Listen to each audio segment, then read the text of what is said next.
Here is Mr. Sam Blas, an entrepreneur who has lived in the United States for several years, but opted to come to Ilocos Norte.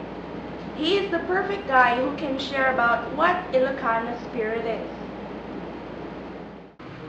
Well, the Ilocano spirit is all about being very industrious, very sturdy, and very frugal. That's the spirit, the character of Ilocanos, which has been shaped by the elements actually, by nature. Why? We are often visited by typhoons. We have very few arable land, and we have in the entire Philippines we have the longest summer. So when it rains, it really pours. When there's no rain, it's an overextended summer. That's why we have learned to save while there's no farm, output. So that's what makes Ilocanos frugal. We're not stingy. There's a big difference there. We know how to save and we know when to spend what we have saved. That's the big difference between stingy and being frugal. So that's the Ilocano spirit. Wow, that makes me feel better. Ilocanos are not kuripot or stingy. We're just frugal.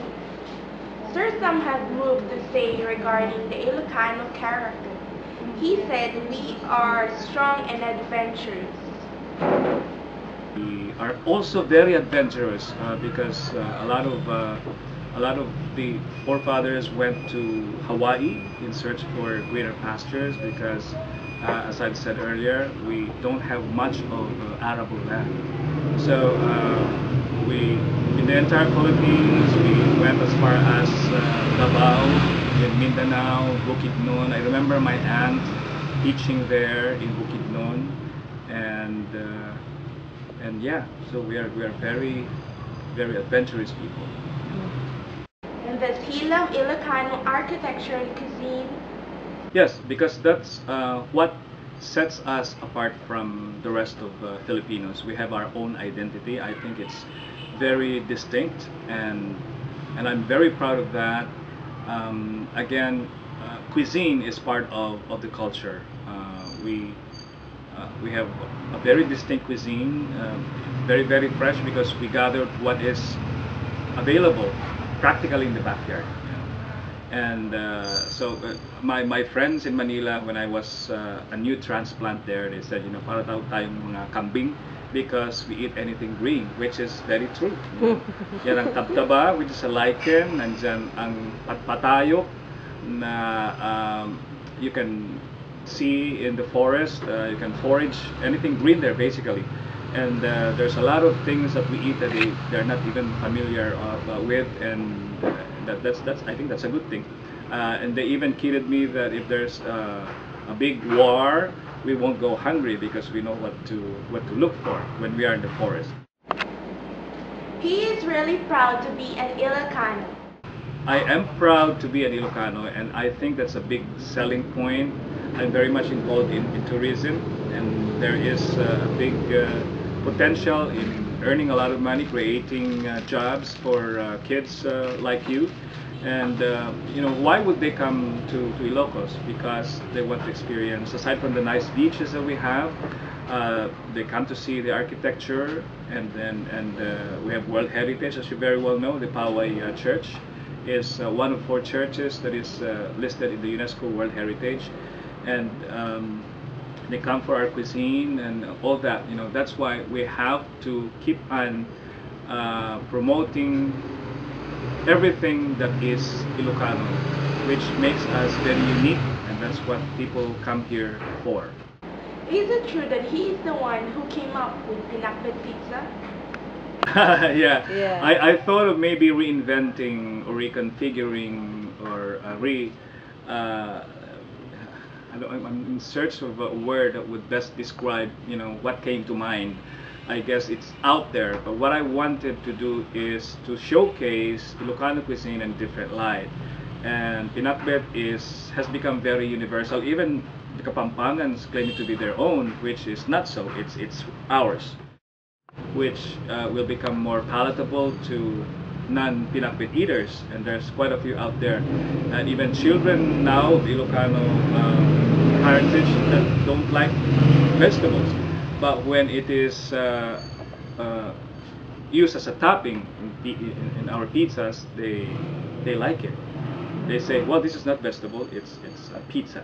So that sort of thing. And a lot of people, we thought that people will not like it. They think that it is weird, but once they taste it, they really like it. Yeah. And then don't forget, we have the Poke Poke Pizza. Yeah. Which is also, I love it. becoming very popular. Yeah. In the past, Ilocos Norte had muted celebration. Suddenly, Ilocos Norte's first Aria Festival was born, and it made a big noise. Mr. Sam is one of the brains behind it. True. We are a major tourist destination, but in order for us to compete and to attract more tourists, there has to be a festival that really would conjure a particular image. Like, Panagbenga in Baguio, when you hear the word Panagbenga, it's flowers.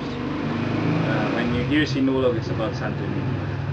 That sort of thing. Mascara, obvious, it's mascara. So I thought, yeah, why not Aria? Because we celebrate, in a way, we celebrate death. Kasi when someone crosses over, we have so many traditions that we follow. Dungao is another very unique Ilocano practice. I guess some of you would like to hear more about it. There is Dungao. The older people used to do that a lot when somebody dies. They would do Dungao. I don't know how familiar you are with that, but I think the younger generation have forgotten or have never witnessed what it is.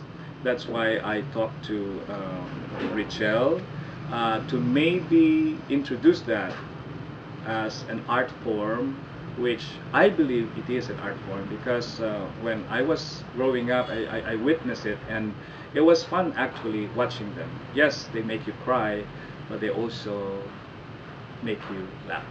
Yeah.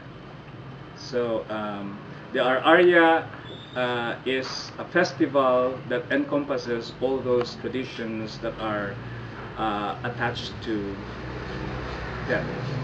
Death is part of life. You are born. It's a natural process that every one of us will move on, to the other life. So it's not like we welcome death, but if it comes, we celebrate it. So is Mr. Sam trying to resurrect the Ilocano spirit? Yes, yeah. All these, all this that we do, the festivals, the cuisine, is Ilocano. That's what makes us Ilocano.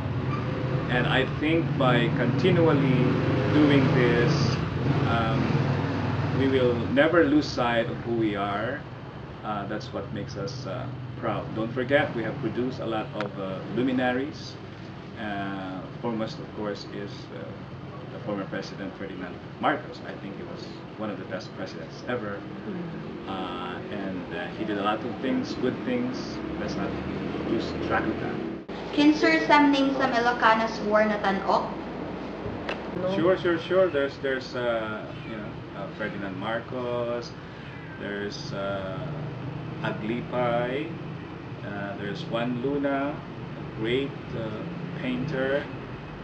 There's Ricarte, Ildefonso. What about the living na tanok? Living na tanok, I'd say Dr. Juana of St. Luke's. Wow. Yes.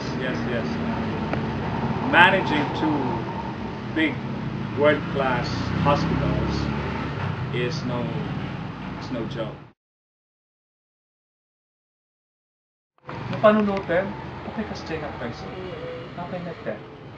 Ala, mag-contribute ka iti work. Okay na 10. Kas giant. Napanen? Panpanunutin. Panpanunutin. Kay ayatin. Ayaten. Dungdong we. Very common ni dyan. Ha? Di kami?